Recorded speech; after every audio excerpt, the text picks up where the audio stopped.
দেখুন তো ছবিটা, চেনেন কি? তখন তারা বললো না, এদেরকে কখনো দেখিনি। আমি বললাম যে আচ্ছা ঠিক আছে, এই ঠিকানাটি বলে যান যে কোন দিকে।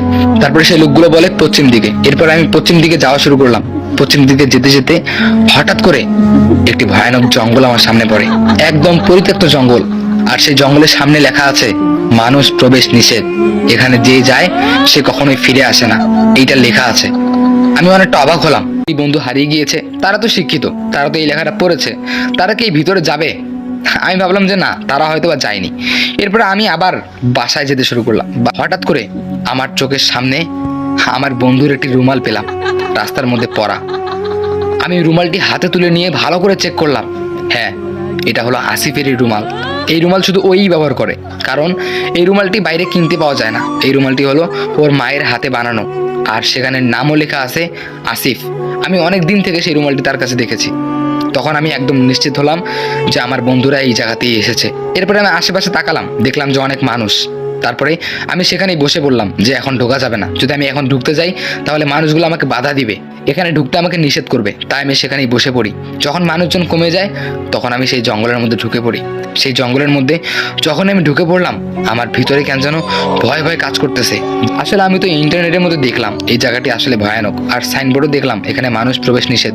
কি জানি, যদি কোনো জঙ্গলি জানোয়ার এসে আমাকে আক্রমণ করে, আর কে বা জানে, হয়তোবা আমার বন্ধুরা এখানে ঢুকেছে, তাদেরকে হয়তোবা সেই জঙ্গলি জানোয়ারই খেয়ে ফেলেছে।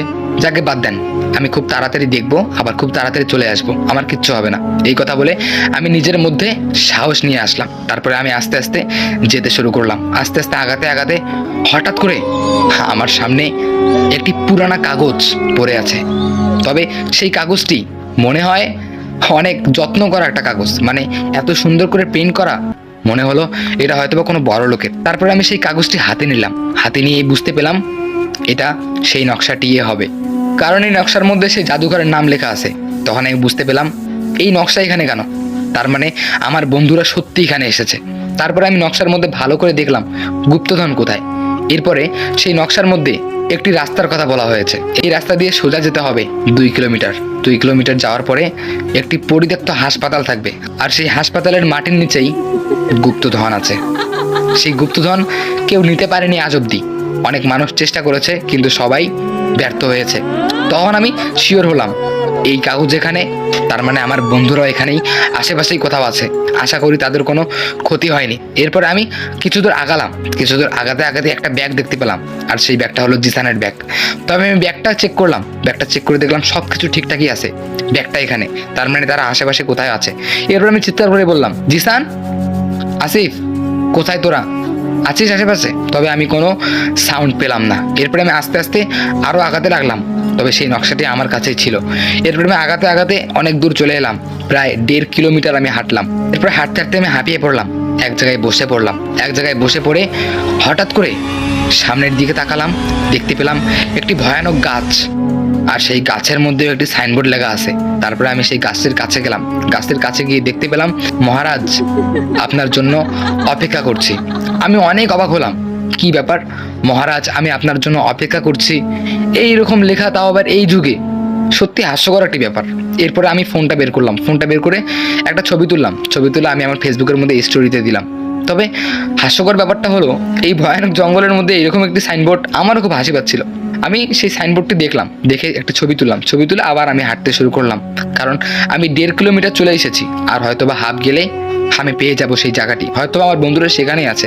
এরপর আমি হাঁটতে শুরু করলাম। হাঁটতে হাঁটতে আমি পৌঁছে গেলাম সেই জায়গায়। সেই জায়গায় গিয়ে দেখতে পেলাম অনেক বড় একটি গেট, আর সেই গেটের মধ্যে কি যেন একটা নাম লেখা আছে। তবে সেই নামটা অনেক পুরনো হয়ে গিয়েছে, ভালো করে দেখা যাচ্ছিল না। যাকে বাদ দেন।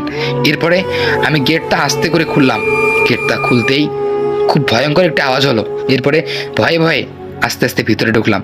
এরপরে যখন আমি আশেপাশে তাকাচ্ছিলাম, আশেপাশে তাকিয়ে দেখলাম যে আশেপাশে কেউ নেই। পুরো জঙ্গলটা একদম, মানে একদম নিঝুম হয়ে আছে। আর এত বড় জঙ্গলের মধ্যে যে একটি পশু পাখিও থাকবে না, এটা কি করে বিশ্বাস করবো ভাই? কিন্তু সত্যি কথা বলতে একটি পাখিও নেই সেই জঙ্গলের মধ্যে। আমি এইটা ভেবে অনেকটা অবাক হয়ে গেলাম যে এত বড় জঙ্গলের মধ্যে কোনো হিংস্র প্রাণী নেই। তারপরে আমি সেই মেডিকেলটাকে, মানে সেই হাসপাতালটাকে ভালো করে দেখলাম। দেখলাম যে একদম পরিত্যক্ত একটি হাসপাতাল, একদমই পরিত্যক্ত, এতটা ভয়ানক, আর ভিতরটা যে এতটা অন্ধকার সেটা আমি কি করে বলবো। এরপরে আসলে আমার কাছে লাইটও নেই যে ভিতরে ঢুকবো, খুব ভয় হচ্ছে আমার।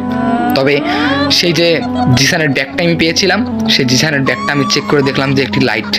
তখন আমি শিওর হলাম যে হয়তোবা এই লাইটটি ভালো আছে। তারপরে আমি সেই লাইটটি চেক করে দেখলাম যে আসলে এই লাইটটি ভালো। এরপরে আমি সেই লাইটটি নিয়ে আস্তে আস্তে ভিতরে যেতে ধরলাম। ভিতরে যেতেই একটি গেট দেখতে পেলাম, অনেক বড় একটি গেট। সেই গেটটি খুললাম। সেই গেটটি খুলে দেখতে পেলাম অনেক লম্বা একটি রাস্তা, আর সেই লম্বা রাস্তা দিয়ে একটা একটা করে গেট আছে। আর সেই গেটগুলো হলো একটা একটা করে কেবিন, মানে হাসপাতালে যে কেবিনগুলো থাকে সেই রকম, একদমই পরিত্যক্ত। কিছু কিছু গেট তো ভেঙে পড়ে আছে, অনেক ময়লা কাপড়, অনেক রক্ত মাখা কাপড় পড়ে আছে আশেপাশে। আমি অনেকটা ভয় পেয়ে গেলাম যে আমি কিভাবে খুঁজবো। তবে আমি ভিতরে ঢুকিনি, না ঢুকে চিৎকার দিলাম, জিসান, আসিফ, এখানে কি তোরা আছিস? ভাই দেখ, তোরা যদি থাকিস একটু সাড়া দে, দেখ তোদের উদ্দেশ্যে আমি এখানে এসেছি। প্লিজ ভাই, যদি তোরা আমাকে দেখে থাকিস প্লিজ তোরা ইয়ার্কি বাদ দে, আমার সামনে চলে আয় প্লিজ ভাই। এরপর আমি সেই নকশাটা খুললাম। নকশাটা খুলে দেখলাম হাসপাতালের ভিতরেই একটি স্টোর রুম আছে, আর সেই স্টোর রুমের মধ্যে লুকিয়ে আছে সেই গুপ্তধন। এখানে নাকি কোনো মানুষ আসতে পায় না, তবে আমি যে কি করে আসলাম সেটা ভগবানই ভালো করে জানবে। এরপরে আমি দেখলাম যে আমার বন্ধু মনে হয় সেই জায়গাতেই আছে। এরপরে আমি লাইটটা মেরে মেরে আস্তে আস্তে ভিতরে যেতে ধরলাম।